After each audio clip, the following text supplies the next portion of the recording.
평안하셨습니까? 송지호입니다.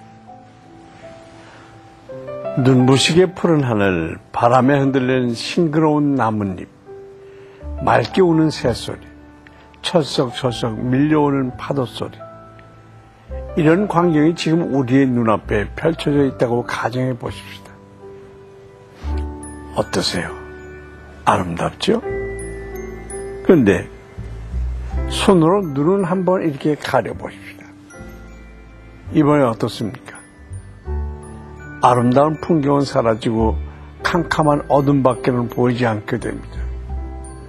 여러분, 이렇듯 주님께서 주시는 수많은 좋은 것들이 우리 앞에 있다 하더라도 손바닥처럼 작은 죄가 눈을 가리면 우리는 어둠 안에 거할 수밖에 없을 겁니다. 죄라고 하면 크고 어마어마한 것을 상상하는데요. 아주 작아 보이는 죄도 결국 우리를 넘어뜨리고 사망의 길로 이끌어가는 것입니다. 늘 깨어 기도하며 주님의 뜻을 구하는 여러분 되시기 바라면서 오늘 말씀 보겠습니다.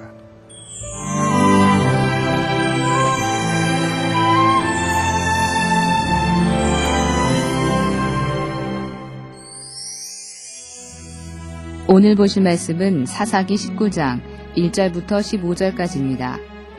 이스라엘의 왕이 없을 그때에 에브라임 산지 구석에 거류하는 어떤 레위 사람이 유다 베들레헴에서 첩을 맞이하였더니 그 첩이 행음하고 남편을 떠나 유다 베들레헴 그의 아버지의 집에 돌아가서 거기서 넉 달 동안을 지내매 그의 남편이 그 여자에게 다정하게 말하고 그를 데려오고자 하여 하인 한 사람과 나귀 2마리를 데리고 그에게로 가매 여자가 그를 인도하여 아버지의 집에 들어가니 그 여자의 아버지가 그를 보고 기뻐하니라.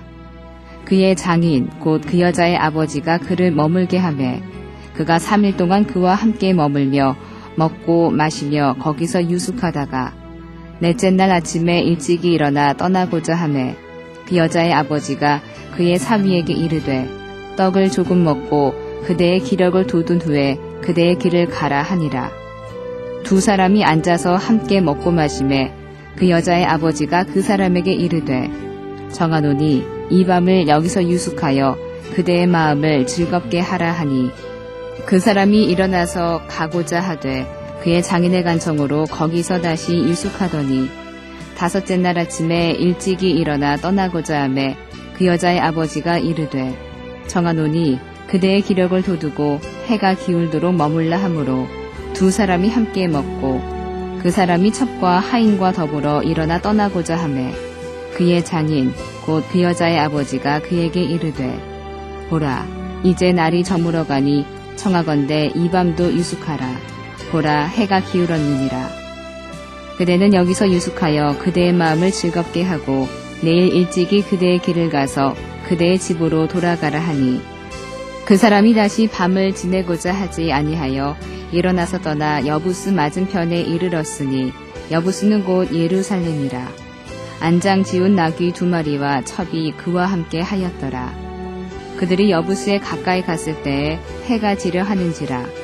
종이 주인에게 이르되 청하건대 우리가 돌이켜 여부스 사람의 이 성읍에 들어가서 유숙하십시다 하니 주인이 그에게 이르되 우리가 돌이켜 이스라엘 자손에게 속하지 아니한 이방 사람의 성읍으로 들어갈 것이 아니니 기브아로 나아가리라 하고 또 그 종에게 이르되 우리가 기브아나 라마 중 한 곳에 가서 거기서 유숙하자 하고 모두 앞으로 나아가더니 베냐민에 속한 기브아에 가까이 이르러 해가 진지라.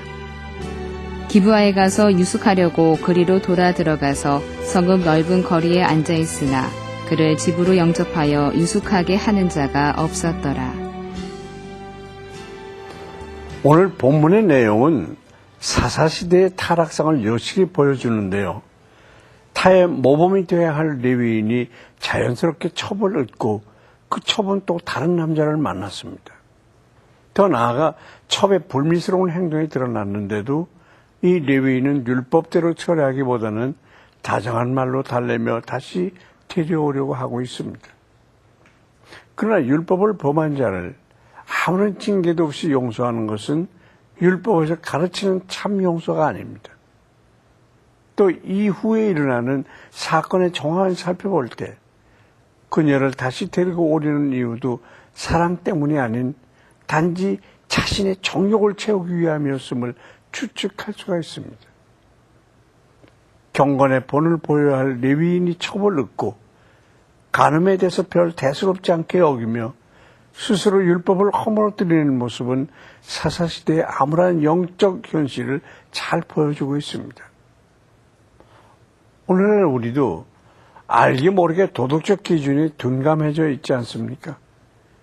웬만한 잘못은 모른 척하는 것이 미덕처럼 되어 있는 것은 아닌지요. 오늘 등장하는 레위인처럼 신앙인으로서의 기본을 허물어뜨리지 않도록 조심해야겠습니다. 한편 레위인은 장인의 환대의 만류로 귀향 일정을 계속 미루다가 결국 5일이 지나서야 급하게 집을 향해 출발했고 그들은 해질 무렵 여부스 근처에 이르게 됐습니다.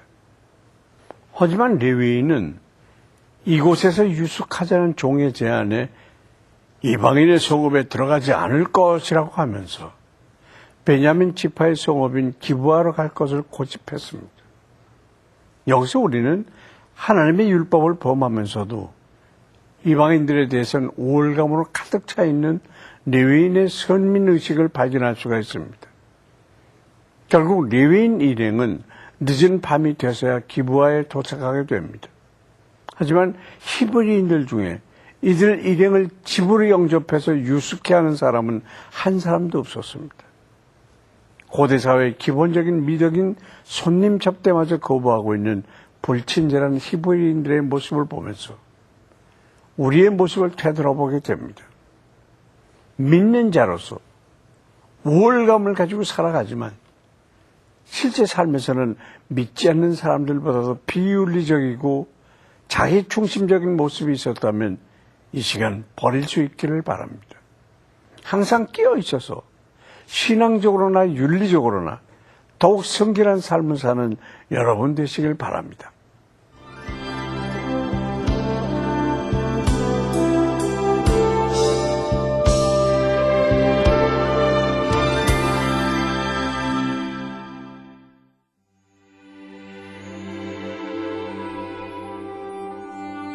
참 진리이신 하나님 아버지, 귀한 말씀으로 우리를 새롭게 하여 주시니 참으로 감사드립니다. 오늘 말씀에 나온 히브리인의 모습을 보면서 종교적인 습관은 남아있어 겉으로 보면 신앙인이지만 실제로는 오히려 믿지 않는 자들보다 더 악한 모습은 없는지 자신을 돌아보게 됐습니다. 주님, 속이 통통 비어 껍데기만 남은 성도가 되지 않기를 원합니다. 우리 안에 참된 진리가 가득 채워지기를 소망합니다. 예수 그리스도의 이름으로 기도합니다. 아멘. 최근 몇 년 동안 파리에 사는 튀니지 아랍인들은 머리쓰개와 베일 대신 티셔츠와 청바지를 입고 있습니다. 이들의 흥미로운 점은 파리 유대인과의 좋은 관계성입니다. 파리에는 리틀 튀니지라 불리는 상점거리가 있습니다. 이곳은 튀니지 아랍인과 유대인들의 회합 장소로 이곳에는 빵집, 구이집, 정육점 등이 있습니다. 이들에게 중요한 물건 중 하나는 휴대용 박스 안의 사원입니다. 이것은 이슬람 사원에서 시간을 보낼 수 없는 무슬림을 위해 개발된 것입니다. 어디를 가든 접어서 가지고 갈 수 있습니다.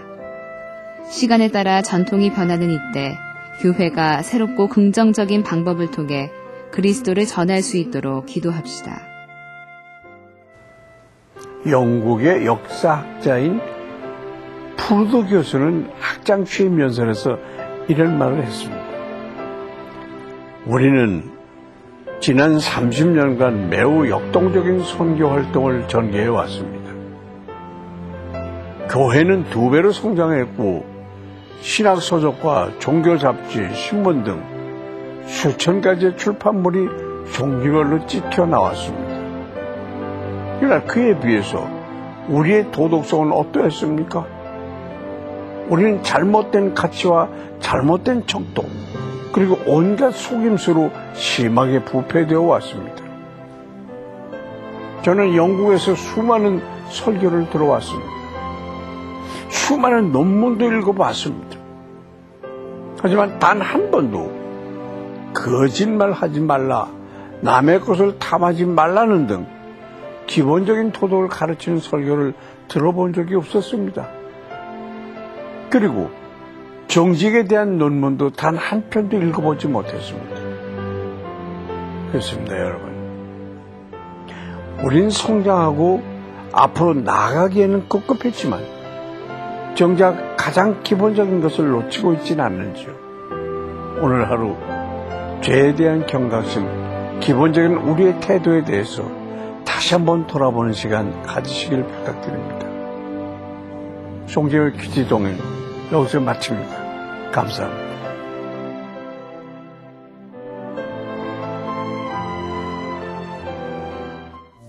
이 프로그램에는 GTM에서 큐티 교재 GT를, 책으로 만나는 성지 순례 답사기 바이블 루트를, 수아영에서 기초 화장품을 협찬해 주셨습니다.